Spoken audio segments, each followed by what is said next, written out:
Everywhere you go, there you are. We're going to talk about it on today's podcast. I've spent the last 20 years studying, teaching, and coaching people to find their greatness and take their lives to the next level. Along the way, it's become evident that emotions are at the root of everybody's successes and failures. Worry and fear are the enemies, and it's time to forge the armor and earn the tools to overcome the two things that could single-handedly destroy your future. Hi, my name is Michael Johnson, and I'm a life coach, a peak performance trainer, and I'm the emotions guy. It's time to take back control of how you feel, control of how you act, and control of how you experience life. It's time to become a lifer, a new breed of overachiever focused on living every minute to its fullest. We are responsible for how we feel, and no one and no thing can make us feel anything. Emotional mastery is our journey, and emotional education and intelligence is the key. We are lifers, and this is Magic for Life. What's up, lifers? Michael Johnson here with the Magic for Life podcast. Thank you so much for joining me today. I'm excited to be here with you. And wherever you're at, I hope your day is going great. And I hope you found a way to think of something you're grateful for and that you can actually have a positive outlook on what's going on in your world. If you can't, remember, you can actually find something a little better to think about. So just try it. Think of something just a little bit better. Doesn't have to be hugely better, just a little bit better. You can try it. Do it now. Now, we are going to talk about everywhere you go, there you are. This is an interesting statement because there's a lot of implications to it and a lot of implications about the concept and the idea. And so I wanted to bring it up and talk about it because I've dealt with and taught a lot of people through my career. And one of the things that comes up, especially when you do life coaching and consultations and you work with people on a regular basis, is they oftentimes have challenges that they're trying to overcome. And while changing your environment can be helpful, in fact, it can be sort of liberating at times, it is only one element of the overall whole when you're trying to make a change in your world. And so oftentimes what a lot of people will do is they'll try to change their environment in order to change the other things in their world that need to be adjusted, whether it's their belief systems or whether it's their values, right? Or whether it's some bad habits that they have or whatever that might be. They might try to change those, but those oftentimes are a little bit more challenging. And believe it or not, in most instances, changing your environment isn't nearly as hard. It's not nearly as hard. I mean, you might have some challenges to do that, but it is fairly easy to change your environment. You can up and go. Now, the more responsibilities you have in life, I understand there's, so take it for a grain of salt. And I understand that the older you get, the more roots you put down. But theoretically, you could still up and go, right? And changing your environment is, in many instances, a way to adjust sort of what's happening around you. And if you're trying to make a change in your life, in some instances, without an environment change, life could be rough, right? And this happens for smokers out there that are trying to quit smoking. If you're trying to quit smoking, you can change a lot of things. But if you still have friends that go out and go on a smoke break and you are with them, they're all going to say, hey, come out with us a smoke break. You don't have to smoke, don't worry. But if you keep putting yourself in that environment, it's going to be very difficult to quit smoking. And this is just a quick, easy little example, but it happens in a lot of instances, right? And you see the classic example of somebody that might feel like they're overweight, or maybe they are overweight, and you see kind of what happens, and they go to lunch at the food court every day. And the food court has a bunch of fast food, and they try to change their habits outside of that, but every day their friends and them go to the food court, and that environment is drawing back on them. And so oftentimes it takes a little bit of a change of environment. Now, what happens is that's just temporary, right? And so it's a temporary and sort of a surface level adjustment or change. And so the environment actually can be something that isn't really all that helpful when it's all said and done, because maybe some of the deeper stuff hasn't been adjusted or changed yet in order to make a positive adjustment. Now, that leads us back to this concept and this statement that I brought up before, which is everywhere you go, there you are. And that basically means that your beliefs that you've created, you're going to still take those with you.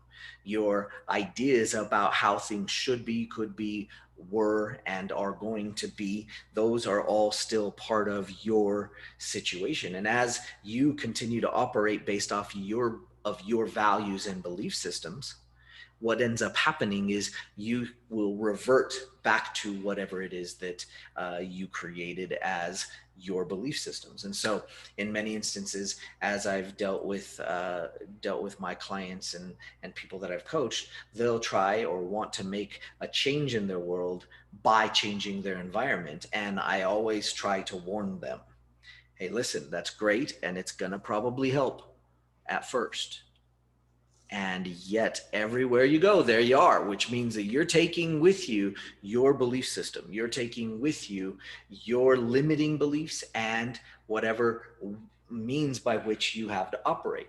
You get up the same way every morning. If you don't adjust your morning routine, oftentimes you'll go through the same process that you've created, your little set of automation. And whether you're here or whether you're in 3 states over, you're still probably going to go through that automation. Now, one of the things about changing your environment is that it kind of forces you to make some adjustments, but inevitably you tend to go back to some of the same habits that you had, especially when you don't think that they are related to the overall whole. And in many instances, they are related to the overall whole. And so going back in and taking a look at your internal operating system is probably one of the best ways that you can upgrade your habits and upgrade your value system, upgrade your belief system. There's a lot of ways to do some internal upgrades, just like your phone needs an upgrade, and just like your car computer needs an upgrade. You know, they ask you to bring your car in every now and then to get an upgrade. There's also, even your refrigerators these days need upgrades. Everything needs an upgrade because things get better, systems get better, knowledge gets better. And now in our era, in our day and age, the technology of the mind has gotten so much better. And so if you haven't taken advantage of that, if you haven't taken advantage of all of the amazing things that have come to pass in these new days of information traveling so quick, and some of the best out there teaching and explaining how to utilize your brain and your soul better, then you're missing out. You see, in the old days of school, they didn't talk a lot about how to do your emotions. They didn't talk a lot about how you can determine what things mean. In fact, it was much more beneficial for leaders that wanted power over you to be able to say, hey, you need to feel this way, because if they could manipulate how you felt, then they could have power over you. They could be in more control. And so right now we're in an era where information travels fast. We don't know if it's true. We don't know if it's not true.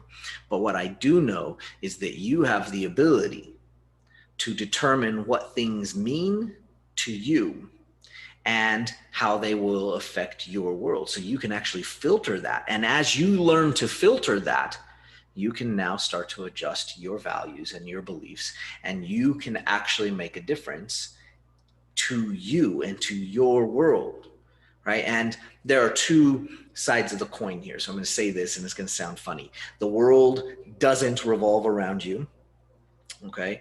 And I'm going to say it exactly reverse. The world actually does revolve around you, because your perspective is the perspective that you see everything in the world around. And so while science can prove that we revolve around the sun, that's sort of irrelevant, because as far as you're concerned, everything revolves around you. And I understand that, and that's fine. And there is a whole perspective that we could go down the rabbit hole on this subject. But the point of the matter is that you can make you better. You can learn to take in information and represent it better. You can actually put on the oxygen mask first, as I often say, and try to improve from the inside out so that you're actually a contributor to human life and to the universe as a whole, right? And that is actually one of the best journeys you can go on. I call it being a lifer.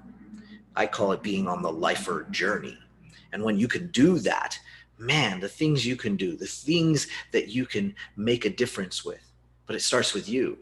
And that all starts from that perspective that we started with at the beginning of the podcast, which is everywhere you go, there you are. So your environment can have a little jolt of a change for you, but oftentimes doesn't matter. You're still going to be there, right? If you are always a grumpy person in Texas, you can go to New Jersey or you can go to Montana and you're probably still going to be a grumpy person because you have you inside of you.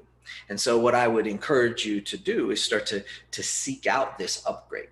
Now we do it, right? We have systems and courses and we have great products and we have a really cool system that we operate off of with Majic for Life. And if you're interested in learning more about how to upgrade your internal system, well, let us know.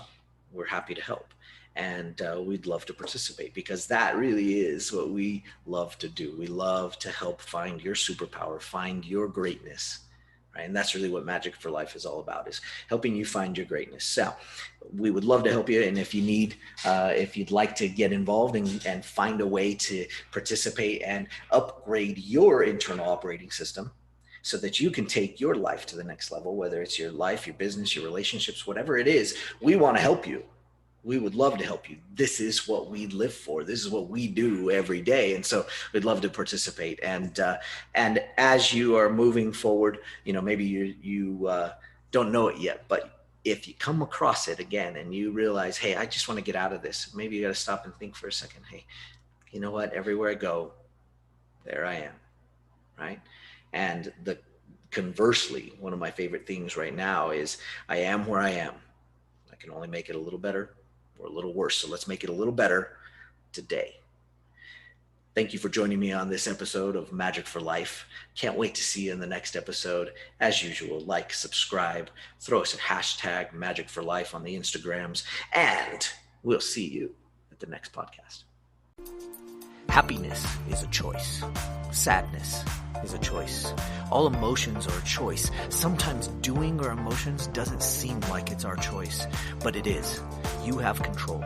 You are the captain of your ship, and you must learn how to be the best captain you can be. Let me show you how. Pick up your free copy of my new book, Every Minute, at everyminutebook.com.